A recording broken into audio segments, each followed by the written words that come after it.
बोल रहे हैं कि आप जिसको मर्जी वोट दो लेकिन बीजेपी को वोट मत दो। नहीं, ये अबानी अडानी के पास में और पूंजीपतियों के पास सारा देश बेच देंगे। और हर जनतांत्रिक मोर्चे में घुसपैठ करना और संविधान का चलकर ऐसे कानून थोपना कि जो किसान और श्रमिक दोनों की अवमानना कर रहे हैं। No BJP no vote. किसान के साथ थे हैं और हम लोग हमेशा तक रहेंगे जब तक ये काला कानून हम लोग रद्द नहीं करेंगे, ये बिल को हम लोग नष्ट नहीं करेंगे। ये लड़ाई चलती है और चलती रहेगी। तो देश के हर नागरिक को समझाना है कि गरीब विरोधी, जनता विरोधी सरकार ये मोदी सरकार है, इसको डिफीट करना है।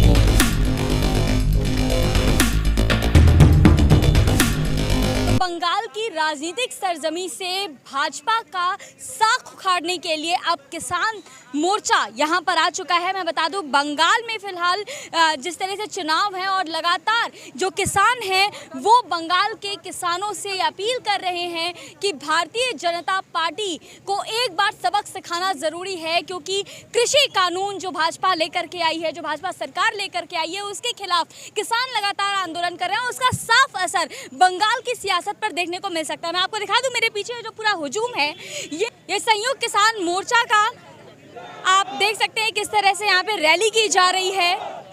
जीप पर आपको योगेंद्र यादव समेत अन्य किसान नेता भी मौजूद नजर आएंगे।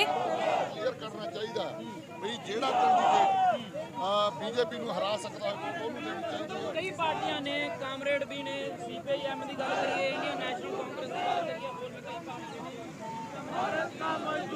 जाहिर तौर से ये तस्वीर कहीं ना कहीं बंगाल की सियासत पर एक गहरा असर छोड़ने वाली है। जिस तरह से किसानों ने लगातार कृषि कानून का विरोध किया है, उसका असर अब बंगाल के चुनाव में देखने को मिल सकता है, क्योंकि अब ये संयुक्त किसान मोर्चा आ चुका है बंगाल की सरजमी पर, बंगाल के किसानों को ये समझाने के लिए कि भाजपा किसानों के लिए कितनी गलत साबित हो सकती है। वो किसानों के लिए जो कानून लेकर के आई है वो किसानों के लिए कितना हानिकारक है। इसी चीज़ को समझाने के लिए आप देख सकते हैं किसान नेता यहाँ पर जुटे हुए हैं और ये जो पैदल मार्च किया जा रहा है, बता दें प्रेस क्लब में सबसे पहले प्रेस कॉन्फ्रेंस की गई है। प्रेस कॉन्फ्रेंस के बाद अब गांधी प्रतिमा से ये रैली शुरू होकर के रामलीला पार्क तक ये रैली जाने वाली है। पैदल रैली की जा रही है। मैं आपको दिखा दूं, यहाँ पर काफी लोगों की संख्या है। लगातार किसान एकता जिंदाबाद के नारे लगाए जा रहे हैं। पहले तस्वीर आप देखें। सर, क्या कहिएगा, आज किसान मोर्चा जो है अब बंगाल आ चुका है, बंगाल की राजनीति पे इसका क्या असर पड़ेगा? बंगाल के किसान देश के सबसे किसान विरोधी पार्टी को पहचान लेगा और आने वाला चुनाव में उसको डिफीट करेगा। यही किसान आंदोलन का मकसद है इस वक्त, और उसके लिए हम शुरू में तो 3 दिन 6 जनसभाएं कर रहे हैं। चुनाव के दरमियान कम से कम 30 से 35 जनसभाएं होगी सारे बंगाल के 22 जिलों में। अभी जब यहाँ पे मुख्यमंत्री जी ममता जी जब गई थी और उनके पैर में चोट आई है, उस पूरे प्रकरण को आप किस तरह से देखते हैं? सियासती पार्टियां क्या कहती है क्या करती है इसके बारे में हमें कोई टिप्पणी नहीं करना है। चोट लगी है तो हमारा संवेदना है, चोट कैसे लगी वो पुलिस को समझना है। हम किसी को भी चोट आ जाए तो उसको हम संवेदना जताते हैं, बताते हैं। आपको क्या लगता है कि अब जब आप लोग बंगाल आ चुके हैं और जैसा कि आप कह रहे हैं कि भाजपा को अगर वोट नहीं दिया जाएगा तो भाजपा को कुछ समझ आएगा, उसे एक लेसन मिलेगा, तो आपको लगता है कि वो कृषि कानून वापस ले लेगा इस स्टेप के बाद? कृषि कानून तो नरेंद्र मोदी जी को वापस लेना ही होगा, भले वोट के चोट लगने के बाद या उससे और भी बाद। जब तक कानून वापस नहीं होगा किसान दिल्ली बॉर्डर छोड़ के कहीं नहीं जा रहा है। बंगाल में तो चलिए किसान मोर्चा आ चुका है, लेकिन बंगाल के अलावा और भी जहाँ जहाँ चुनाव हो रहे हैं वहाँ भी जाने का प्लान है क्या? कल से शुरू है। कल एक टीम गुवाहाटी जा रही है और असम में जा रही है, इसके बाद तमिलनाडु में जाएंगे। जैसे आपने सुना कि साइकिल यात्रा शुरू हो गई थी वहाँ पर, और ऐसे राज्यों में भी जा रहे हैं जहाँ चुनाव अभी 3 साल बाकी है, वहाँ भी जाएंगे। हमको देश के हर नागरिक को समझाना है कि गरीब विरोधी, जनता विरोधी सरकार ये मोदी सरकार है, इसको डिफीट करना है। तो दिल्ली के बॉर्डरों से अब ट्रैक्टर उठकर यहाँ बंगाल आ पहुँचे हैं। मैं दिखा दूँ, मेरे बगल में यहाँ पर ट्रैक्टर चल रहा है। संयुक्त किसान मोर्चा का पोस्टर लगा है इस ट्रैक्टर पर, और भी जो किसान यहाँ पर हैं वो लगातार आगे बढ़ रहे हैं रामलीला ग्राउंड की ओर। बता दूँ कि मेरे पीछे आप देख रहे हैं किस तरह से जीप पर भी जो किसान नेता हैं, जो अन्य किसान हैं, जो किसान समर्थक हैं, वो आगे बढ़ रहे हैं। और पैदल मोर्चा, एक बहुत बड़ी रैली आप मेरे पीछे देख सकते हैं। मैं पीछे यहाँ तस्वीर दिखाती हूँ आपको। बड़ी रैली है, सभी के हाथ में संयुक्त किसान मोर्चा का झंडा है और उसे लेकर के ये लोग लगातार आगे बढ़ रहे हैं। मैं आपको यहाँ से दिखाती हूँ, लगातार रामलीला ग्राउंड की ओर आगे बढ़ रहे हैं ये लोग। और इनका कहना है कि वहाँ पर जाकर ये बंगाल की जनता को ये जागरूक करेंगे कि किस तरह से भाजपा सरकार किसान विरोधी नीतियां लेकर आती है। और ऐसे में कहीं ना कहीं भाजपा को एक पाठ पढ़ाने की ज़रूरत है, एक लेसन पढ़ाने की ज़रूरत है। और वोट की चोट, जो इनका एक नारा है, जो इस पूरे प्रेस कॉन्फ्रेंस में वोट की चोट की बात कही गई है, वो देने का इरादा है। क्या कहिएगा? नहीं चलेगा। क्या कहिएगा? कुछ कहना चाहती है सरकार? इसमें कुछ कहने की जरूरत नहीं है। आप देख रही हैं कि कोलकाता बंगाल जैसे उमड़ पड़ा है आज यहाँ पे मेयो रोड में। ये जो प्रदर्शन है, ये प्रोसेशन है, ये दिखाता है कि बंगाल हमेशा से शांतिपूर्वक रही है। यहाँ पे हिंसा की राजनीति, यहाँ पे डिवाइड एंड रूल पॉलिसी नहीं चलेगी। ये इंसानों की लड़ाई है, जमीन की लड़ाई है, किसान की लड़ाई है और जमीन की लड़ाई है। हम जमीन नहीं छोड़ेंगे।